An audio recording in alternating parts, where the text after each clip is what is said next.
Uma cambada de sem vergonha, trapaceiro. Dá uma olhada aí depois do VT.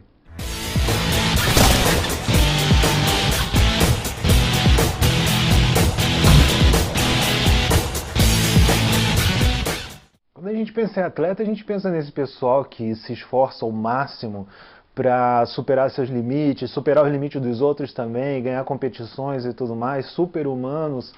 Mas tem um pessoal que faz um pouquinho a mais do que deveria, na verdade. Na verdade, eu não sei por que o pessoal vai trapacear na maratona. A maratona é o quê? É uma prova de corrida de rua de 42,2 quilômetros. Francamente, depois que inventaram o táxi, esse lance de correr 42 quilômetros não é uma habilidade assim tão útil hoje em dia, não é verdade? A pessoa corre essa prova para quê?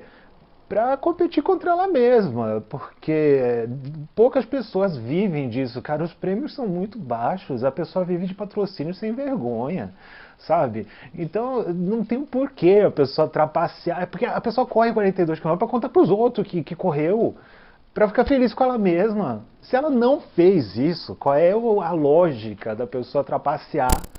Mas as pessoas fazem isso, viu? De forma tão sem vergonha que quando é pego também paga o maior mico. Olha essa, teve a Rosie Ruiz, em 1980, que correu a Maratona de Boston. Lembrando que a Maratona de Boston é a mais antiga que existe no mundo hoje em dia, que ainda é praticada. O que acontece? Para a pessoa participar dessa prova, ela precisa ser classificada. Então, assim, dependendo da média de idade, da faixa de idade dela, ela precisa ter um tempo comprovado, que normalmente é baixíssimo. A pessoa realmente precisa ser um corredor profissional para conseguir se qualificar para poder competir essa prova. É muito difícil. Então, essa moça, de repente, ela apareceu lá, na linha de chegada, em primeiro lugar, e ganhou. Só que ela não estava nem transpirada, ela estava dando uma entrevista para os repórteres de forma que ela não sabia responder nem as perguntas mais simples, né? Perguntaram para ela se ela tinha feito muito treino de tiro, ela não sabia o que era isso, ela perguntou, desculpa, eu não sei muito bem o que é um treino de tiro. Perguntaram para ela sobre o percurso e tudo mais, ela não tinha muita ideia também de onde que a maratona passou, mas, enfim, depois descobriram que a sem vergonha, ela entrou na maratona 1 quilômetro antes do fim e continuou e ganhou a prova assim, desse jeito. Disseram também que viram ela andando de metrô, viram ela andando de ônibus também, então assim, a maratona que ela fez foi de transporte público, sem vergonha, safada. Então, depois desse evento, os organizadores resolveram padronizar o uso de chips para poder controlar ao longo do percurso que a pessoa está passando por aqueles checkpoints. Esse chip costuma ficar ou atrás do número de peito ou então pregado no tênis. Agora, isso aí não impede que as pessoas parem de trapacear. Por exemplo, tem uma moça chamada Kendall, que nos Estados Unidos ela correu a maratona de St. Louis em 2014 e terminou em terceiro lugar. Sendo que ninguém da maratona tinha visto ela correr. Normalmente, quando você está competindo, principalmente nos primeiros lugares de uma prova, você está de olho nas pessoas que estão correndo junto contigo, né? Mas, nesse caso, ninguém nunca tinha visto essa mulher, então ela ficou meio suspeita no radar das maratonas. No ano seguinte, ela chegou em primeiro lugar. Só que ela chegou em primeiro lugar com o número de peito dela sem o chip, para começar. Ela chegou sem as motos escoltando ela. Normalmente o primeiro lugar sempre tem as motos da polícia escoltando a pessoa. Ela chegou sem ninguém. Chegou lá sozinha, foi lá, acabou a corrida dela e tirou fotos de comemoração e tudo mais e desapareceu. Alguns minutos depois chegou a verdadeira campeã, escoltada pela polícia e tudo mais. Mas aí o momento dela e tudo já não estava mais a mesma coisa. O público já tinha batido palma para a vencedora, que não era a vencedora, que não correu a prova, sem vergonha, vigarista. Agora, a sem vergonha, isso não para pelos 42 quilômetros, não. Existe uma outra maratona que ela é super conhecida. Ela é a outra maratona, aquela prova que passa dos 42 quilômetros, né? Ela é super conhecida e mega difícil na África do Sul, que se chama Comrades. Assim, só de você terminar essa prova daí já é um grande feito, entendeu? Só que o cara ele não estava satisfeito em só terminar. Na verdade, ele não estava nem interessado em terminar. O negócio dele era ganhar a prova.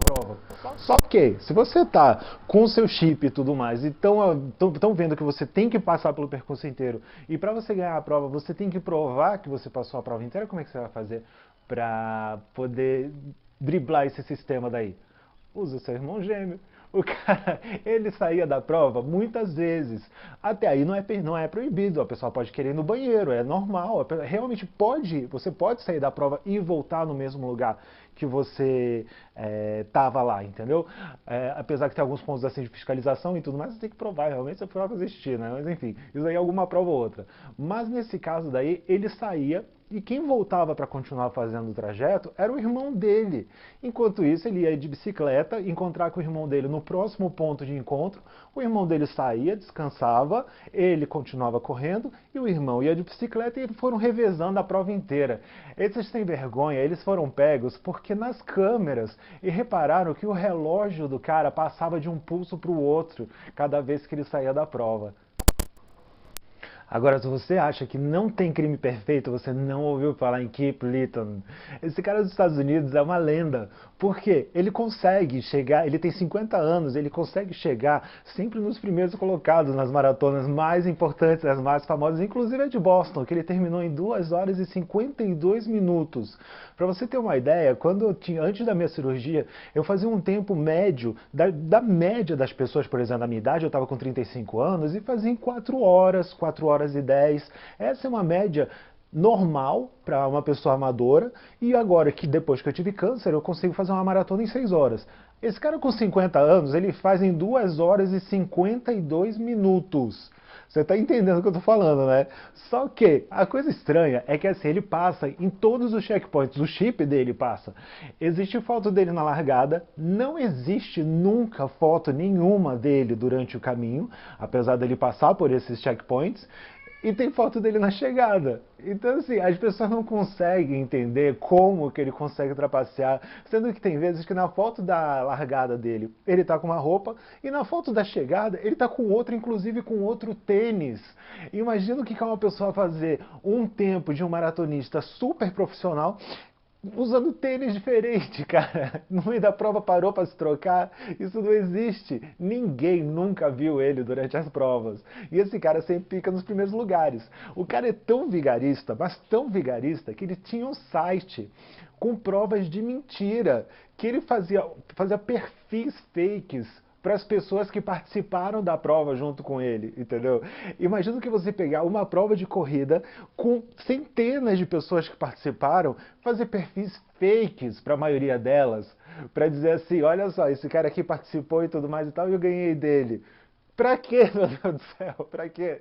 Mas ele fazia. E ninguém nunca descobriu, até hoje, como que Kip Litton consegue trapacear todos os sistemas de segurança de uma maratona. Ele realmente é a lenda da cara de pau. Agora você vai ficar assustado quando eu falar para você que trapacear não é uma coisa tão rara assim quanto parece. Ano passado, por exemplo, na Maratona de Chicago, foram desclassificadas cerca de 250 pessoas que cortaram o caminho ou trapacearam de alguma forma, infringiram as regras. Gente sem vergonha, cara de pau. Então é isso, se você gostou do vídeo, deixa aqui o seu like pra mim, assina o canal, aperta o sininho e deixa o seu comentário que eu vou responder assim que eu puder. Até a próxima, tchau, tchau!